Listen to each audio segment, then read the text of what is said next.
Assalamualaikum warahmatullahi wabarakatuh. Waalaikumsalam. Sehat Mas Wahyu, luar biasa.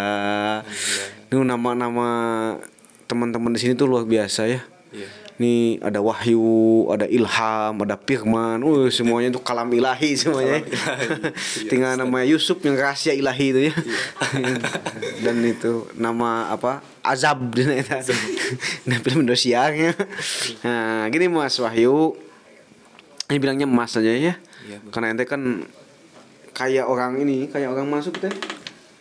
Kayak orang Korea kan ya? Korea. Opa Wahyu ya, Opa Wahyu. Ini Opa Wahyu ya. Hah, apa? Jimin. Oh, keren. Nah, ini Opa Wahyu. Apa? Karena di podcast kita, saya itu ngobrol tentang kisah para sahabat seusia mudanya kan itu ya. Minggu kemarin sudah kami bahas bagaimana anak muda mengambil inspirasi dari Abu Bakar, bagaimana anak muda mengambil inspirasi dari Umar bin Khattab, bagaimana anak muda mengambil inspirasi dari Utsman bin Affan. Semua karakter-karakter ini kan berbeda-beda nih. Nah, ingin kita angkat, bisa saja barangkali ada anak muda yang karakternya hampir mirip kayak Ali bin Abi Thalib. Nah, hari ini maka kita akan bahas tentang kisah Ali bin Abi Thalib. Nah, kira-kira nih sepengetahuan Opa Wahyu, kira-kira kayak gimana? Kalian kayak orang Korea ini silakan. Setahu saya Ustadz, dari beberapa sumber yang saya baca bahwa masa kecil Ali bin Abi Thalib itu ada beberapa alasan yang mendasari kenapa Ali bin Abi Thalib ini diasuh oleh Rasulullah SAW.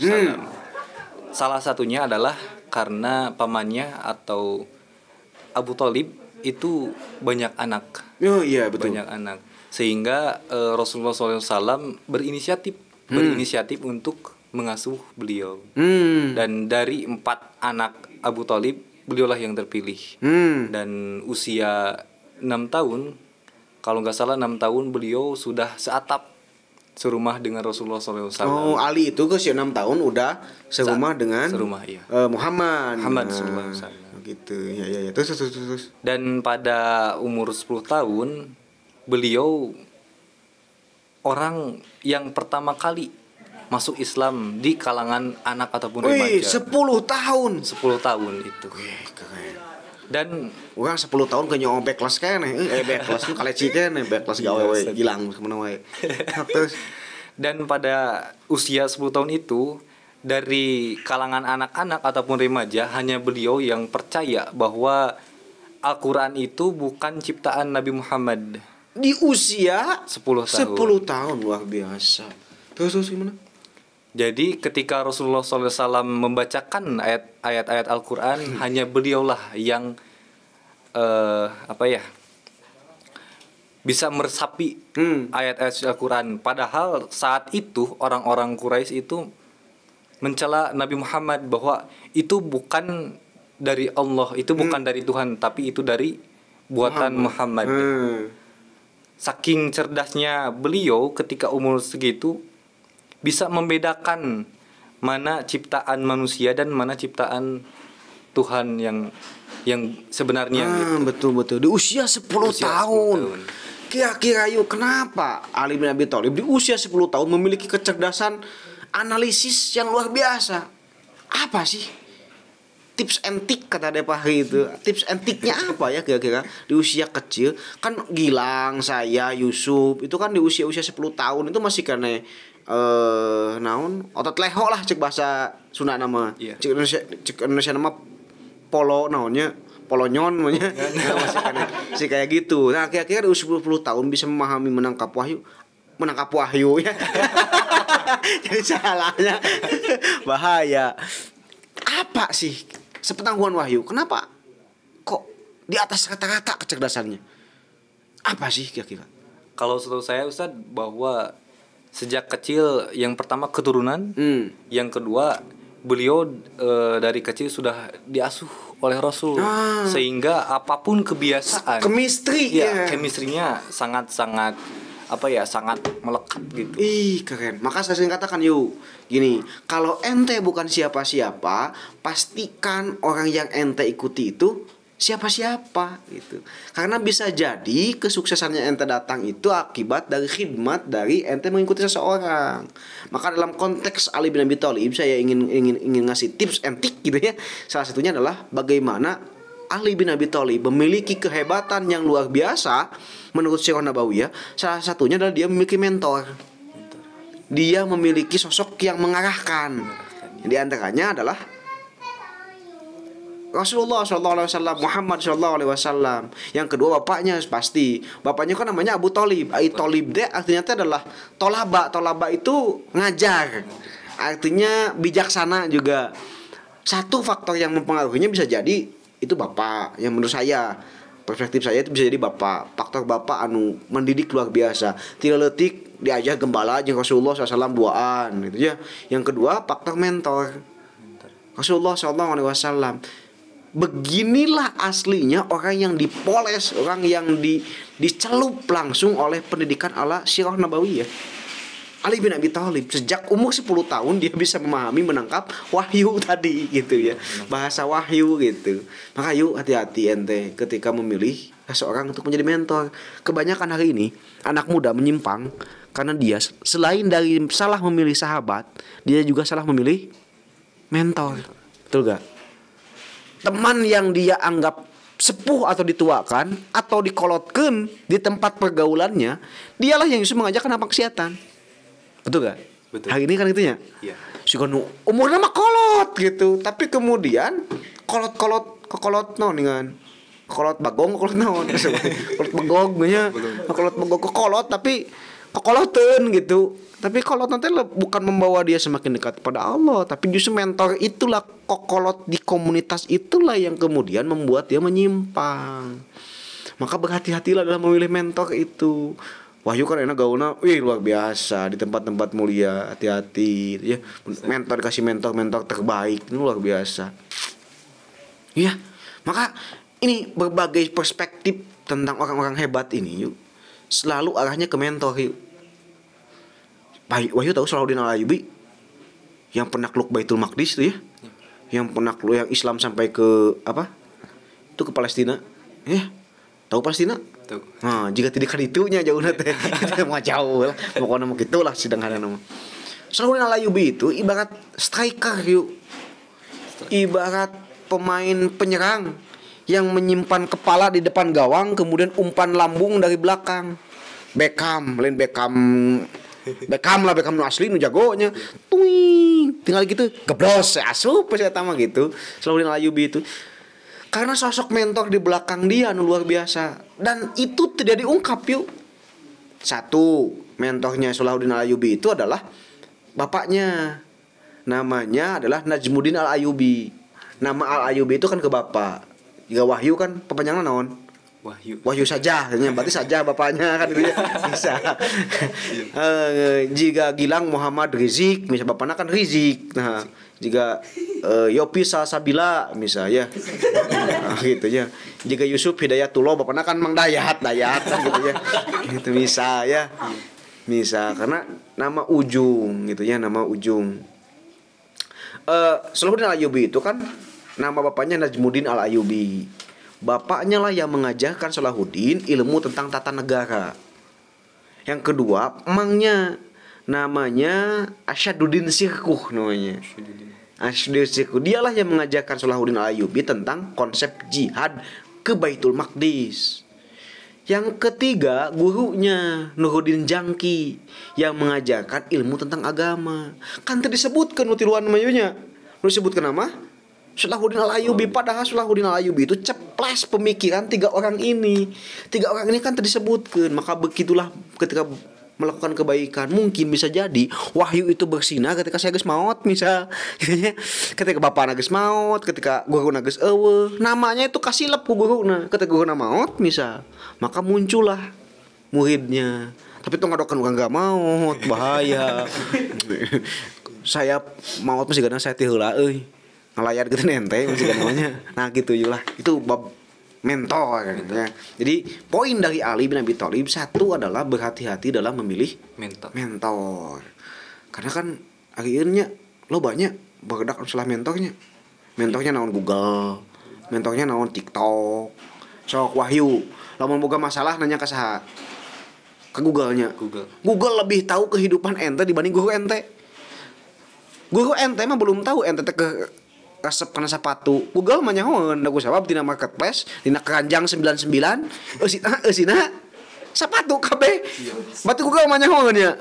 Oh, keranjang 88 plus teh dengan teu dicek out. Neunan we kana keranjang teunan gitu. Nah, itu kan bisa jadi karena Google lebih tahu.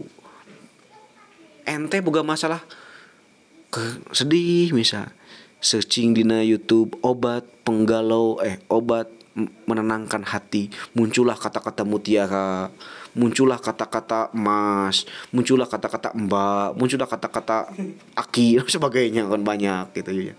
Gitu maka pelajaran dari Ali yang pertama adalah hati-hati terhadap mentor. Nah, hati-hati terhadap orang yang mengarahkan hidup ente. Selama dia mengarahkan ke hal yang baik, ikuti dia. Karena tadi boleh kalau kita bukan siapa-siapa maka pastikan yang kita ikuti adalah siapa-siapa. Maka satu prinsip memilih mentor. Yang kedua dari Ali itu apa yuk? Di antaranya adalah keinginan kuat terhadap ilmu pengetahuan. Betul gak? Yuk cik pangbukakeun kisah Ali ketika masih muda nya. Saking menghargai ilmu pengetahuanna sepaton ente apa? Saking ku resep pernah kena ilmu gitu. Kan dina hijrah kayaknya Rasulullah SAW diangkat ke Madinah. Ali nebikeun ka naon? Ngagentos Rasul di kamarna. Itu kan ya saking apa? Saking dia khidmat terhadap sumber ilmunya. Rasulullah SAW. Yang kedua, saking dia berserah dan dia memiliki sifat keberanian. Salah satunya adalah dengan sering taubat. Salah satu ayat yang menenteramkan jiwa ketika kita bertaubat itu ada di Quran nih. Karena wahyu itu kan qori, saya juga tahu. Kayak Mujamil Hasbalah Gilang gitu loh. Kalau di Pandawan ada namanya Mujana Hasbalah kan itu ya. Silahkan pangmacakeun ayatna. Mudah-mudahan ada orang-orang yang masih galau tengah malam, punya masalah, kemudian punya kehidupan yang sesak, ngadenge surah wahyu. Mudah-mudahan Allah kirimkan hidayah. Jaba membaca wahyu oleh wahyu. Wah, itu dia. Silakan, tolong bacakan wahyu oleh wahyu. Hening bergerak. Silakan. A'udzu billahi minasy syaithanir rajim.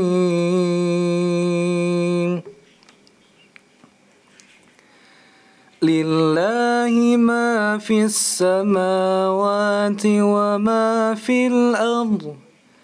Wa in tubdu ma fi anfusikum aw tukhfuhu yuhasibukum bihi Allah fayaghfiru liman yasha'u wa yu'adzibu man yasha'u. Wallahu ala kulli syai'in qadir. Amana ar-rasulu bima unzila ilayhi min rabbih wal mu'minun.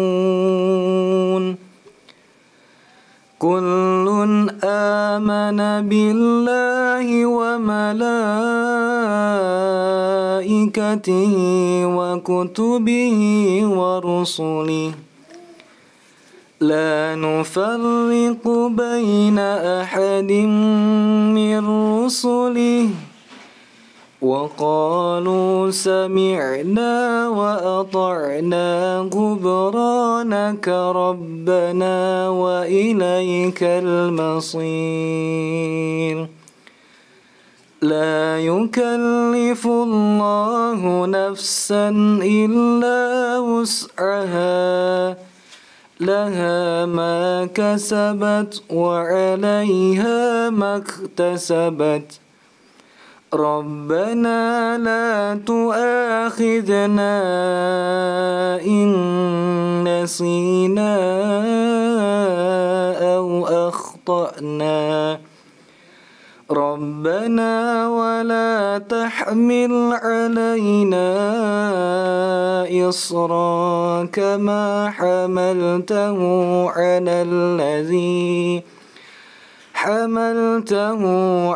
الذين من قبلنا ربنا ولا تحملنا ما لا طاقة لنا به واعف عنا واغفر لنا وارحمنا أنت مولانا فانصرنا على القوم الكافرين صدق الله العظيم. Masya Allah. Tenang nih. Luar biasa, Mas Gilang, Mas.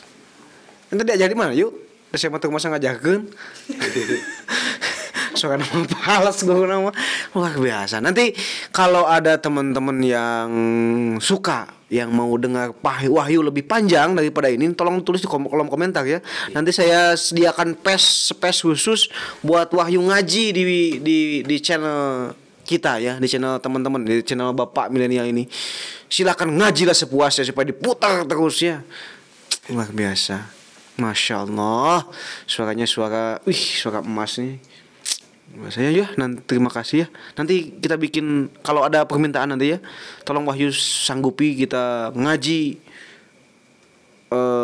Al-Qur'an misal 30 juz ayat di channel. Iya kagok. Wahyu misalnya yang 32 Pak wi majeng undang-undang baik lah baiknya. Penting mah misal ngaji lah. Nanti ada Yusuf nanti disediakan playlist khusus ya. Siap. Untuk album khusus untuk Kang Wahyu Ilham nu macan yang kedua membacakan Al-Qur'an dengan suara ilham dan wahyu. Keren luar biasa. Ya, begitu ya? Gitu Yusuf. Jadi BOD ngomong naon pakai ku terharu dengan bacaan Mas Wahyu nih. Ini terakhir Mas Wahyu nih. Mas Wahyu lupa. Opa Wahyu. Hal inspiratif apa yang ente dapatkan dari sosok Ali bin Abi Thalib? Ini closing statement nih. Apa? Untuk apa, Opa? Untuk kita yang saat ini di masa-masa muda, di masa remaja yang memang masa dimana kita ingin mencari suatu hal yang baru. Kita selalu penasaran apa sih yang belum kita coba gitu. Nah maka dari itu untuk kita kedepannya kita mengambil inspirasi dari kisah Ali bin Abi Thalib adalah kembali ke poin yang pertama adalah memilih mentor yang terbaik. Bukan hanya baik tapi yang terbaik untuk keren. Saat ini dan untuk kedepannya. Begitu Ustaz. Luar biasa. Ente menyebut ustadz dalam konteks karena saya pernah mengajar ente ya jadi guru gitu, bukan ustadz bukan level kasta agama kan beda ya. Kalau kasta agama ustadz deh kumaha gitu kan. Ini mah ustadz dalam konteks guru saja ya. Dan jeung tuh masa ngajarkeun di urang. Ente alus ngaji mah teu masa. Ini mah murni eta mah murni suara ente nu suara emas. Ya nanti miluan ya Cikupa Idol ini ya. Ya saya kayak 17 Agustusan yuk. Pohon deui ngomong naon mah heuy. Nah terakhir deh saya ya yuk ya nitip kalau bagi teman-teman yang hari ini belum punya mentor, carilah mentor-mentor terbaik itu di rumah masing-masing. 1 bapak. Dorong bapaknya untuk menjadi mentor terbaik bagi seorang anak muda karena dia butuh sosok sentuhan bapak di usia-usia muda. Setidaknya bapaknya mengalami usia anaknya segede gitu. Nah kasih usia ente itu masa-masa labil. Terang labil? Pemina uleman sok aya labilnya. Label. Oh label. Nah kayak labilnya. Nah labil itu masa kayak itu ka dieu. Nah maka dorong bapaknya minta bapaknya, Pak mau gak jadi mentor saya, Pak pangarahkeun atuh abi umur segede abi bapak naonan, bapak seumur hidup gaplek misalnya. Diajarkan gaplek bapakna misalnya. Kalau tidak cari ke bapak misal cari ke dulurnya ke saudara.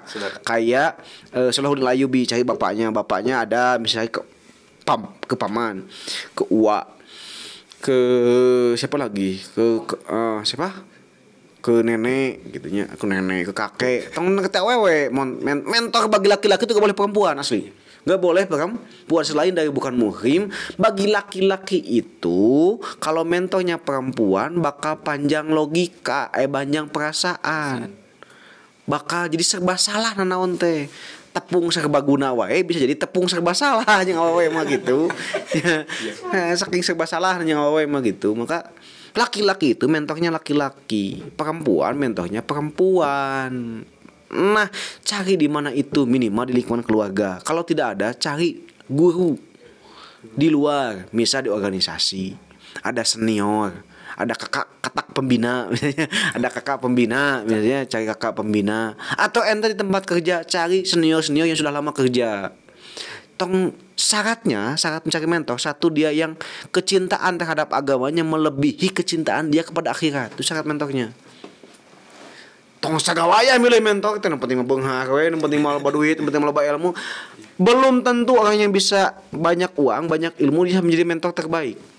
Mentor terbaik itu satu syaratnya, dia yang mencintai agama melebihi cinta dia kepada dunia, sehingga menggairahkan kita untuk menjadi orang yang lebih baik, menggairahkan kita untuk mencintai kebaikan dan nikmat melakukan kebaikan.